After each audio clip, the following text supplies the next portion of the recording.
আজ যেহেতু শিবরাত্রি, তাই সকলকে মহাশিবরাত্রির শুভেচ্ছা জানিয়ে ব্লগটা শুরু করলাম। আগের বছর প্রথম আমি শিবরাত্রির উপোস করেছিলাম, আর এই বছরও করেছি। তাই নিজের পছন্দসই মায়ের আলমারি থেকে এই শাড়িটাই বের করে নিয়েছিলাম পরবো বলে। একা একা এবার শাড়ি পরেছিলাম। সকাল সকালই সমস্ত কিছু গুছিয়ে নিয়েছিলাম, আর তারপরেই চলে আসি ওপরে নিজে রেডি হওয়ার জন্য। আর ওদিকে মাও চলে এসেছিল দেখতে কত দূর রেডি হয়েছি। তারপর মা আর আমি বেরিয়ে পড়ি আমাদের বাড়িরই একদম পাশের মন্দিরে। এসে একটু দাঁড়াতে হয়েছিল, অনেকে পুজো দিচ্ছিল।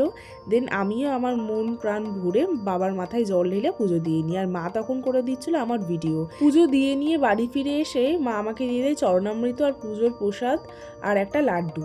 তারপরে মা আমাকে এদিকে নুন চিনির জল করে দিচ্ছিল, আর দুপুরবেলা একতলা ফল সাজিয়ে আমাকে দিয়ে গেছিল খাওয়ার জন্য, কিন্তু অতটা আমি একেবারেই খেতে পারি। আর তারপর সন্ধ্যের দিকে মা সাবু মাখিয়ে নিয়েছিল আর আমাকেও দিয়ে দিয়েছিল, কিন্তু সন্ধ্যেবেলায় আর তেমন ফল খেতে ইচ্ছা করছিল না, তাই সাবুটাই খেয়ে নিই। আর আমার মা কিন্তু দারুণ সাবু মাখে।